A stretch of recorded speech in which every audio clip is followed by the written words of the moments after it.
J'aimerais m'effacer ce matin, Seigneur, afin que tu apparaisses. J'aimerais diminuer pour que tu puisses grandir. Pas à cause de mes efforts, pas à cause de ma capacité, mais à cause du sang que tu as versé à la croix. Que ce sang nous donne la justice ce matin. Que ce sang de la rédemption nous rapproche de toi ce matin. Que ce sang nous permette de parler de ta part. Car tu m'as dit, le sang d'Abel a crié à combien forte le sang que tu as versé à la croix. Que ce matin, que le sang de Jésus nous réconcilie avec toi et nous permette de parler avec audace, avec puissance, avec autorité. Et que le nom de Jésus soit glorifié.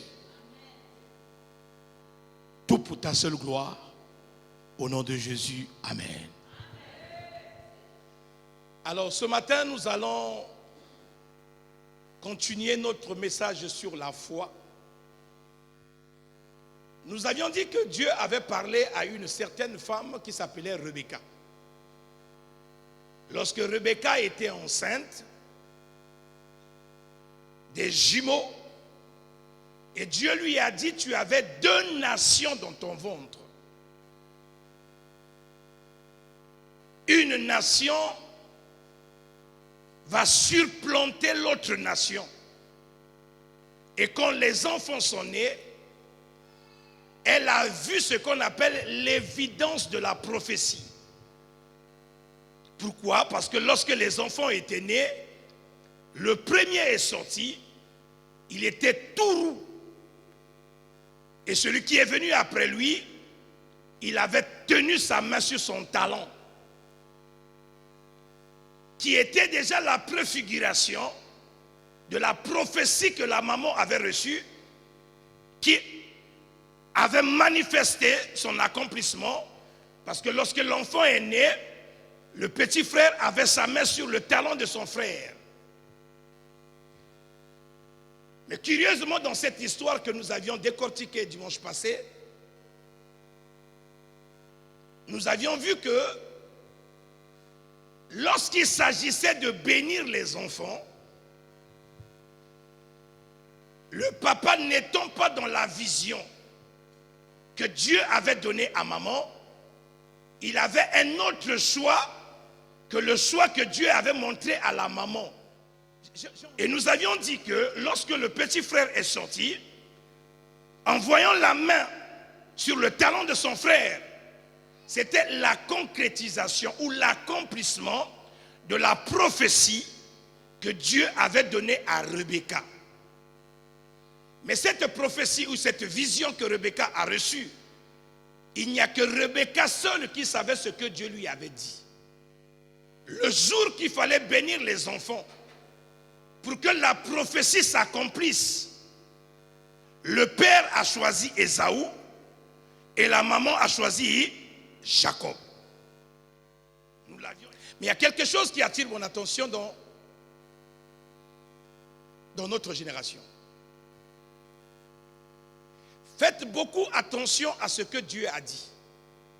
Quand Dieu dit quelque chose, si tu ne comprends pas la pensée de Dieu, tu peux passer à côté de la bénédiction que Dieu a prévue dans ta vie. Et beaucoup de personnes, malgré qu'ils viennent à l'église, ils ne comprennent pas ce qu'on appelle le langage de Dieu.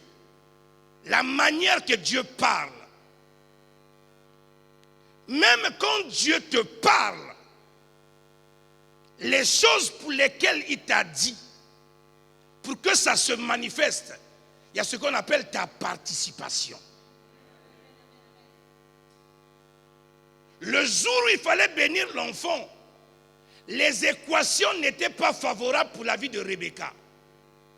Rebecca a entendu papa dire que je vais bénir Ésaü. Mais c'est elle qui a eu la révélation. Si elle ne rentre pas en ligne de compte, si elle ne met pas la parole de Dieu en pratique, les promesses qui lui ont été faites peuvent passer à côté. Et je me suis posé la question. Et pourtant la Bible dit ce que la bouche de Dieu dit, sa main l'accomplit. Pourquoi dans le cas de Rebecca, au lieu que ce que Dieu a dit puisse s'accomplir, on voit le contraire de ce que Dieu avait dit? Je suis venu dire à une personne, parce que Dieu m'a donné la réponse. Il a dit, j'ai déjà dit à mon peuple, le juste vivra par la foi. Le juste vivra. J'ai envie de te parler ce matin. Ah, j'ai vraiment envie de te parler ce matin. Ta mauvaise compréhension de la vision, ta mauvaise compréhension de la manière à laquelle Dieu opère peut éloigner la grandeur que Dieu a prévue te concernant. Dans ce cas-là, la seule personne qui était censée agir, c'était Rebecca. Pourquoi? Parce que c'est elle qui a eu la révélation. Comme la Bible dit que la foi vient de ce qu'on entend, et que Rebecca avait déjà entendu que la bénédiction n'est pas à Ésaü, mais la bénédiction est à Jacob, elle a mis sa foi en exergue. Je dis à quelqu'un ce matin, quand Dieu t'a déjà parlé, tu as besoin de mettre en pratique, parce que les choses ne se feront pas comme tu les avais voulu. Le monde que nous sommes en train de vivre, il n'y a pas des choses que le monde te donne en cadeau. La Bible dit, un enfant de Dieu doit avoir la foi. La foi, c'est l'endurance. La foi, c'est la substance que Dieu te donne pour enraciner ta vie à croire que malgré l'adversité, il y a une personne qui est avec moi. Ils ne m'ont jamais. Ils me feront la guerre, oui, mais ils ne me vaincront pas, parce que celui qui m'a parlé ne ment jamais. Joseph, âgé de 17 ans, faisait paître le troupeau avec ses frères. Cet enfant était auprès des fils de Bila et des fils de Zilpa, femme de son père. Et Joseph rapportait à leur père leurs mauvais propos. Israël aimait Joseph. Israël aimait Joseph plus que tous ses enfants. Parce qu'il avait eu dans sa vieillesse. Il y a quelqu'un que Israël a eu dans sa vieillesse ici? J'aime la parole de Dieu. Est-ce qu'il y a quelqu'un dans la salle que Israël a eu dans sa vieillesse? Jésus ne t'a pas eu quand il avait 12 ans, mais Jésus t'a eu dans la maturité de son âge, parce que l'âge final qu'il était censé mourir était 33 ans. Et à 33 ans, comme c'était sa vieillesse dans la dimension spirituelle, c'était là que tu étais né. Et quand tu es né, Jésus t'a choyé parce que tu es un enfant qu'il a acquis dans sa vieillesse. Il lui fit un tunique. Je vous dis que toute fois que vous lisez la Bible, cherchez Jésus. Lorsque tu trouves Jésus dans la parole de Dieu, la bénédiction de l'Éternel commence à se manifester en toi. Parce qu'aucune personne ne bénit. La seule personne qui bénit, c'est qui? Il dit, Israël aimait Joseph plus que tous ses autres enfants. Parce qu'il avait eu dans sa vieillesse. Et il lui fit un tunique de plusieurs couleurs. Est-ce qu'Israël a donné à un de ses fils ici un tunique de plusieurs couleurs? Qui a reçu un tunique de plusieurs couleurs? Quand on parle du tunique ici, on parle du Saint-Esprit. Israël a donné à ses enfants, a donné à un de ses enfants. Qui est cet enfant? C'est celui qui a accepté Jésus comme Seigneur et Sauveur Père. Il a reçu quoi? Le Saint-Esprit en lui. Et cette tunique est une tunique de plusieurs couleurs. Elle peut te donner la gloire, elle peut te donner la puissance, elle peut te donner l'autorité, elle peut te donner son règne. On peut même te comparer à lui, pensant que tu es Dieu, mais tu n'es pas Dieu. Mais tu n'es qu'un simple homme. À cause de la tunique que tu as portée, elle te donne de l'aisance et de la valeur. Elle te permet d'avoir la dimension du Père. Joseph eut un songe. De la même manière que Rebecca avait reçu, Joseph aussi a reçu. Nous avions dit que c'est l'année de l'accomplissement.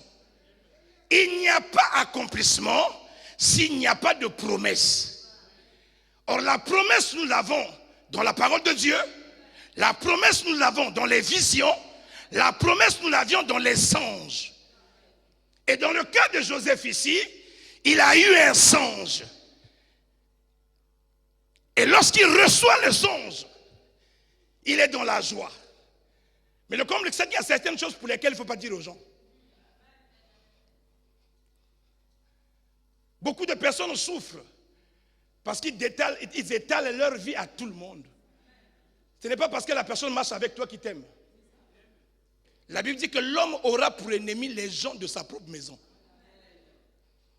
Dans la Bible, j'ai vu 2 personnes devenir rois, mais ne pas vivre la même chose. Quelqu'un est sorti pour chercher les moutons de son père. Quelqu'un d'autre dans la rue l'a rencontré.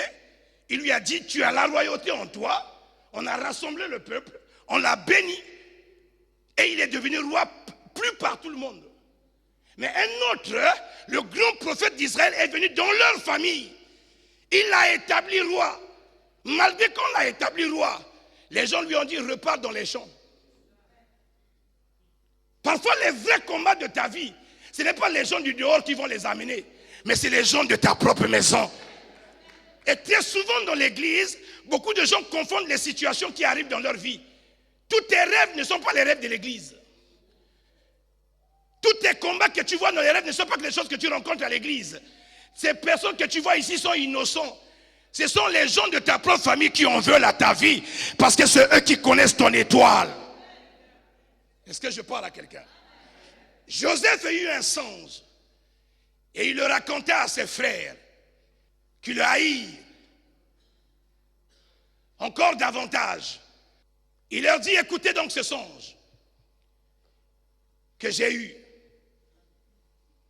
Nous étions liés à des gerbes au milieu des champs. Et voici ma gerbe se leva et se tint au début. Et se tint debout. Et vos gerbes l'entourèrent et se prosternèrent devant elle. Dans ma vie, il y a une élévation que moi je n'ai pas cherchée. Mais la personne qui m'a engendré, qui a voulu que je devienne enfant de Dieu, il a une destinée élevée pour moi. Mets-toi dans la tête, aussi longtemps que Dieu a déjà dit quelque chose te concernant, les gens de ta propre famille ne l'aimeront pas, l'entourage n'aimera pas. Toute personne qui ne veut pas que tu puisses arriver là où Dieu t'attend ne te fera pas cadeau. Je te dis que la vie ne te fait pas des cadeaux. On ne te donnera pas la grâce de Dieu sur un plateau d'or. La vie est un combat. Et c'est pour cela que Jésus est venu nous donner son esprit, afin que lorsqu'il y a des combats, à cause de la nature de lui que nous avions reçu, nous pouvons gagner le combat ou bien affronter l'adversité. Ses frères lui dirent, est-ce que tu régneras sur nous? Est-ce que tu nous gouverneras? Et ils le haïrent encore davantage à cause de ses songes et à cause de ses paroles. Si tu n'as pas la foi, les choses pour lesquelles Dieu a prévu dans ta vie passeront à côté. Dis à ton voisin, tu as besoin d'avoir la foi. Habakkuk chapitre 2 verset 4 dit, le juste vivra par la foi. Et tant que croyants, nous devions avoir la foi. Et quelqu'un me posera la question, comment cette foi viendra à nous? Romains chapitre 10, verset 17. Il dit, la foi vient de ce qu'on entend, et ce qu'on entend vient de la parole de... Qui a parlé à Joseph ici? C'est Dieu qui lui a parlé. Il lui a parlé en songe. Il lui a dit, petit, il faut savoir que tu es une pièce rare sur cette terre. Même si ta maman t'a enfanté à un âge avancé, mais j'ai quelque chose de grand à faire avec toi. Je dis à quelqu'un ici, si tu as un rêve que Dieu t'a donné, si tu as une vision que Dieu t'a donnée, sois rassuré que cette chose pour laquelle Dieu t'a dit, elle finira par s'accomplir. Mais l'accomplissement de cette vision, elle ne sera pas facile. De la même manière que Rebecca a manifesté la foi en prenant des risques, parce que l'enfant lui a dit, maman, si je vais là-bas et que papa me touche et que papa reconnaît ma voix et qu'il se rend compte que ce n'est pas moi, il dit que la malédiction tombe sur moi. Pourquoi? Parce que la personne qui m'a parlé, il veille sur sa parole pour les... Si tu es enfant de Dieu, il faudrait que tu aies la foi jusqu'au point où la croyance à la vérité qui s'appelle la parole de Dieu est plus fort, est plus solide que toutes les réalités que la société t'imposera. Il a fait le rêve, il a expliqué à ses frères, ça a créé la jalousie. Ça ne s'est pas arrêté là. Il a continué le rêve. La première partie, c'était les frères simplement. Mais la deuxième partie, le papa y était dedans. Ce que j'aime chez le papa, c'est que lorsqu'il a compris que l'enfant a été parlé par Dieu, il a reconnu que le rêve venait de Dieu. Parce que lorsqu'ils ont été en déportation, il a fait asseoir ses enfants. Il a dit, le Dieu qui a parlé à mon fils Joseph ne ment jamais. Je sais qu'un jour, même si nous sommes ici en captivité et que je meurs dans cette ville, ramenez mes os de mon pays, parce que je sais que les paroles que Dieu a prononcées ne restent jamais sans effet. On n'a pas la foi qui va s'arrêter en chemin. Un enfant de Dieu qui a la foi meurt avec sa foi. Quand Joseph meurt, il reconnaît que je suis en train de mourir, mais moi je sais qu'un jour, le Dieu qui m'avait demandé de venir en Égypte va ramener le peuple en Égypte pour l'amener à Canaan. Je dis à quelqu'un, peu importe les situations qui viendront dans ta vie, la prophétie de Dieu, même si ça tarde, elle finira par s'accomplir. Tes os ne resteront pas en Égypte. Tu ne vivras pas une vie de souffrance éternelle, car même si tes os étaient déjà en Égypte, on viendra les déterrer pour les amener dans ta terre de prédilection. Je dis à quelqu'un cette année, la volonté de Dieu finira par s'accomplir au nom de... Qui croit ça? Dis avec moi, mes os ne resteront pas en Égypte. Ça, c'est la croyance. Tu sais que tu n'es pas égyptien. Tu sais que tu n'es pas sorcier. Tu sais que tu n'appartiens pas au monde pandamonium. Même s'ils peuvent te captiver, même si tu restes dans leur maison des années et des années, tu dois continuer à proclamer. Ma vie ne restera jamais ici. Cette situation que je suis en train d'endurer, même si je perds ma vie, prenez mes os et partez avec. J'aime Moïse.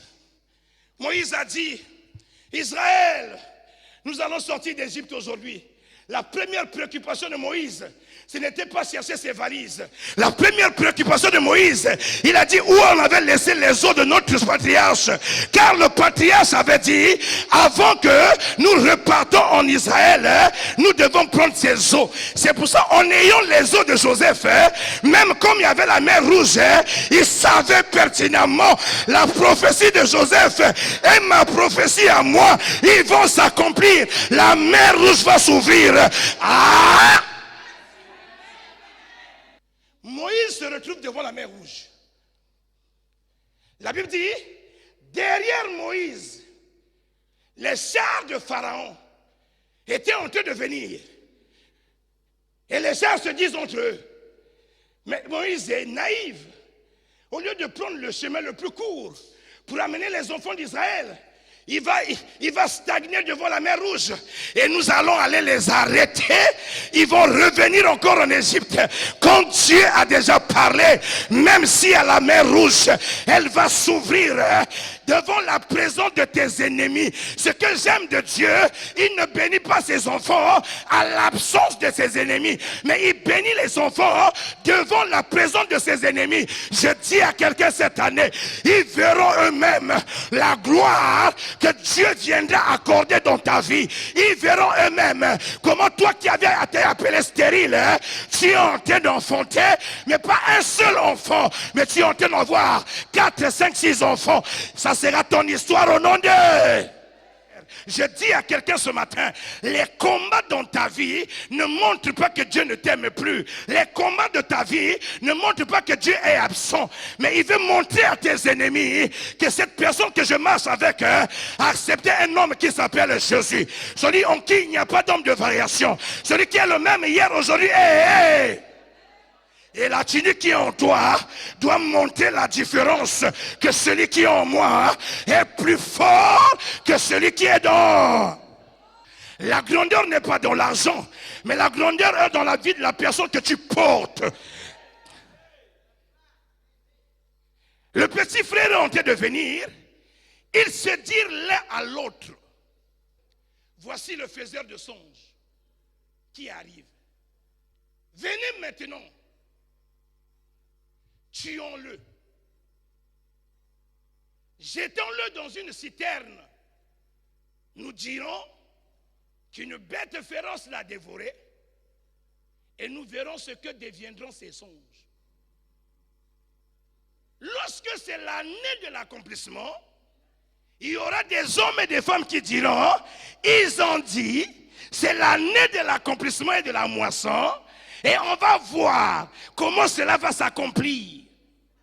Ruben entendit cela et il délivra de leurs mains, il dit, ne lui ôtons pas la vie. L'aîné Ruben, dans sa tête, lui aussi fait les calculs. Il dit, on ne va pas le tuer. Ne lui ôtons pas la vie. Quelle est sa proposition? Ruben leur dit, ne répandez point de sang. Jetez-le dans cette citerne qui est au désert et ne mettez pas la main sur lui. Maintenant, on donne la pensée de Ruben. Il avait dessein de le délivrer de leurs mains pour le faire retourner chez son frère. N'aime jamais les gens qui prennent partie de tout ce que tu fais. Parce que ces personnes-là, ils ne connaissent pas la destinée que Dieu a prévue dans ta vie. Ils viendront toujours te caresser dans le sens de tes poils. Pourquoi ils pensent comme ça sur toi? Alors que Dieu est en train de t'amener dans les situations difficiles afin de changer ton caractère. Il te met les personnes qui sont méchants. Il te met les personnes qui sont mauvais. Il permet aux gens de t'haïr afin que ton caractère change, afin que ton comportement change. Mais tu as quelqu'un qui viendra te dire, moi je les connais, ils sont toujours comme ça. Quand tu viendras à l'église, ne regarde ni à gauche ni à droite, prie seulement. Lorsque Joseph fut arrivé auprès de ses frères, ils le dépouillèrent de sa tunique. Vous pouvez m'insulter, dire ce que vous avez envie de dire, mais vous n'annulerez pas la destinée que Dieu a prévue me concernant. Vous pouvez me mettre les barrières pour empêcher à ce que la volonté de Dieu s'accomplisse. Mais Dieu permettra afin que je puisse doucouler malgré les attaques que vous avez prévues. Je finirai par arriver à terre. Ils le prirent et le jetèrent dans une citerne. Cette citerne était vide et il n'y avait point d'eau. Ils saisirent ensuite pour manger. Ayant levé les yeux, laisse-moi rajouter un peu la Bible ici. Lorsque nous avions commencé, Ruben a dit ceci. C'est notre frère. Ne lui ôtons pas la vie. Mais, il y a une citerne vide. On va le prendre. On va le mettre dans la citerne. Mais dans quel but? Pendant que les frères vont aller manger, lui, il va aller se soulager. Et pendant qu'il va aller se soulager, il va passer là où il y a la citerne pour sortir l'enfant et le renvoyer chez son frère. Et là où ils étaient assis en train de manger, pendant qu'ils ont mis le petit frère dans la citerne, et que Ruben est allé se soulager, il y a eu une bonne nouvelle. J'ai avec moi une bonne nouvelle. Il y a eu une personne que j'aime. Il y a eu une personne que j'apprécie. Il lèvèrent les yeux. Ils virent une caravane d'Israélites venant de Galade.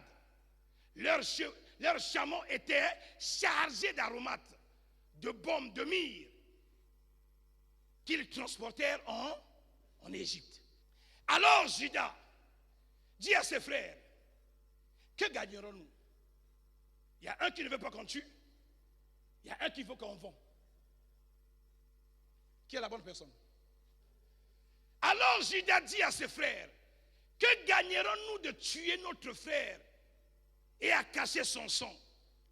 Venez, vendons-le aux Ismaélites et ne mettons pas la main sur lui, car il est notre frère, notre chair. Dans la vie, si tu n'aimes que les gens qui ne veulent pas ta mort, si tu n'aimes que les gens qui ne veulent pas qu'on te touche, si tu n'aimes que les gens qui ne veulent pas qu'on te fasse du mal, cette personne-là ne voudra jamais que le plan de Dieu s'accomplisse dans ta vie. Ici, si l'enfant était resté en Israël, la prophétie que Dieu avait prévue dans sa vie ne devait pas s'accomplir. Il y a des souffrances que Dieu amène dans ta vie, parfois pour t'enseigner les leçons de la vie. Il y a des souffrances que Dieu amène dans ta vie, parfois pour tailler ton caractère, pour tailler ton comportement, et te permettre d'être une personne qui est à mesure. Dieu peut rendre quelqu'un fou, pour permettre à ce qu'un de ses enfants, qui n'a jamais connu comment on mange à table dans la maison des rois. Saoul n'était pas fou, mais c'est Dieu qui l'a rendu fou. Dans le type de faire quoi? D'aider David. David est né dans la famille pauvre. David a grandi dans la forêt. David ne sait pas comment porter un costume. David ne sait pas comment manger à table. Dieu rend une personne fou. Et il connaissait que David savait jouer à la guitare. Qui tu as dit, Dieu peut jouer à la guitare ici, tu ne seras jamais guéri. Mais c'est Dieu qui accompagne David, toutefois qu'il joue à la guitare, que les gens soient guéris, afin que lorsqu'il amène la folie chez Saoul, pour que David, lorsqu'il va rentrer dans le podium, et qu'il joue à la guitare, pendant qu'il joue à la guitare, il voit comment on est en train de dresser la table. Il voit comment les gens peuvent s'habiller dans la maison des rois. Je dis à quelqu'un, le chemin que tu es en train de, que Dieu a tracé pour toi, même s'il y a des ronces, même s'il y a des épines, ça ne montre pas que Dieu ne t'aime pas. Il est en train de t'amener dans un chemin qui permettait à ce que la gloire de Dieu se manifeste dans ta. Il faut aimer quelqu'un. Lorsque tu traverses les moments difficiles, il te dit toutes choses concourent au bien de ceux qui aiment Dieu. Les Ruben annulent à ce que la volonté de maman, s'il récupère l'enfant et qu'il le renvoie chez son père, est-ce que le songe va s'accomplir? Non. Mais qui je dois aimer? Judas. Venez, vendons-le aux Ismaélites. Parce que lorsqu'on va le vendre aux Ismaélites, la volonté de Dieu va ça. Je dis à quelqu'un ici, ce n'est pas parce que tu as des combats tous les jours que Dieu t'a oublié. Et je t'apprends que le plus grand combat que tu auras dans ta vie, c'est le combat contre la foi que tu as en Christ.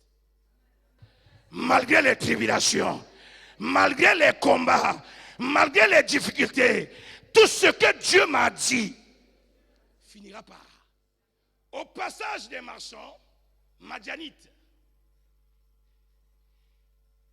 ils tirèrent. Donc ils sont partis dans la citerne. Ils l'ont tiré. Ils firent remonter Joseph hors de la citerne. Malgré qu'on le fait sortir, vous n'allez jamais entendre Joseph parler. Même quand on l'arrête, même quand vous lui enlevez la tunique de plusieurs couleurs, même quand vous le mettez dans la citerne, Joseph ne parle. Il dit, ils firent remonter Joseph hors de la citerne. Et ils le le vendirent pour combien de cycles? Ils l'ont vendu pour combien? Jésus a été vendu par combien? Ils l'ont pris. Ils l'ont vendu pour 20 cycles d'argent aux Ismaélites qui l'amenèrent en Égypte. Mais Ruben, aussi longtemps que tu prends part du petit, le petit ne rentrera pas dans la destinée que Dieu a prévue dans sa vie. Si tu as une copine qui te soutient dans ton mauvais caractère, il ne t'aime pas. Un vrai ami, c'est celui qui peut te dire la vérité et après vous vous réconciliez. Et on reconnaîtra que tu as le pardon aussi en toi. Mais quand tu t'as tout ton tour, c'est moi de ceux qui sont maman, tu as besoin d'avoir les gens qui disent papa non, là tu as fait mal, là tu as fait mal, là tu as fait mal. Lorsqu'on a fini de parler, on est enfant de la maison, on rigole et on continue notre chemin. Je dis à quelqu'un cette année, attache-toi aux Judas qui vont t'amener dans les situations difficiles, qui vont redresser ton caractère et ton comportement, mais qui vont t'amener que... On met l'enfant dans la citerne. On le récupère de la citerne. Ayant le caractère de Dieu, l'enfant ne parle pas. Il ne maudit pas ses frères. Il ne parle pas en mal. En cette année d'accomplissement, même si on t'amène dans le feu, tu ne mourras pas, tu vivras et tu expérimenteras les merveilles de l'Éternel. La destinée que Dieu a prévue dans ta vie, elle va ça. Il dit, les gens ont fait la tontine sur moi. Ils m'ont acheté à 20 euros, ils m'ont vendu à 40 euros. Donc ils ont gagné 20 euros de plus. Maintenant, dans le rêve, ils ont cette année de souffrance et cette année de bénédiction. Il dit, on peut prendre la nourriture ici, on va aussi la vendre comme ils m'avaient vendu. Les souffrances de ta vie amènent ce qu'on appelle l'endurance, la compréhension, la mathématique de Dieu. Il a appris la probabilité et l'économétrie dans sa condition. C'est dans les problèmes que tu vas manifester que Dieu existe et que tu vas transcender les problèmes et la gloire de Dieu va se mettre. Oh, je suis en train de voir une église où les hommes et les femmes seront remplis de la foi et malgré les situations qui arrivent dans leur vie, ils pourront les affronter. Luc chapitre 22, du verset 31 au verset 32. Le Seigneur dit, Simon, Simon, Satan vous a réclamé pour vous cribler comme un froment continu. Mais j'ai prié pour toi afin que ta foi ne défaille. Quand tu lis ce texte, tu vas voir que le combat que l'ennemi a contre notre vie, ce n'est pas sur autre chose. C'est sur la foi. Lorsque Jésus était avec Simon-Pierre, il a dit à Simon, Satan chaque jour cherche à te tribler, à te tuer, à te détruire. Mais moi je prie toujours pour préserver ta foi. Il n'a pas dit je préserve tes habits. Il n'a pas dit je préserve ta maison. Il n'a pas dit je préserve tes biens. Mais il a dit je préserve ta... Et toi qui veux faire cette belle aventure qui s'appelle la vie chrétienne, cette aventure réussit lorsqu'il y a la foi. La Bible dit si tu n'as plus la foi, tu ne seras plus agréable au Seigneur. Hébreux 10 à la fin, avant d'aller à Hébreux 11. Nous ne sommes pas de ceux qui se retirent pour se perdre, mais de ceux qui ont la foi pour sauver leur âme. Un enfant de Dieu ne se retire pas, même si le diable a des cornes, même si le diable est la personne la plus honorée dans votre famille. Lorsqu'une situation arrive dans ta vie, fais face. Lorsqu'une situation lui a dit, affronte la situation. Que les épreuves ne te fassent pas dormir. De la même manière que toutes les personnes qui ont marché avec Dieu ont eu une histoire. Moi aussi cette année, comme je marche avec Dieu, je vais aussi avoir mon histoire. Et je vais aussi écrire mon histoire. Et il en sera ainsi au nom de... Acclamons le roi des rois et le Seigneur des seigneurs.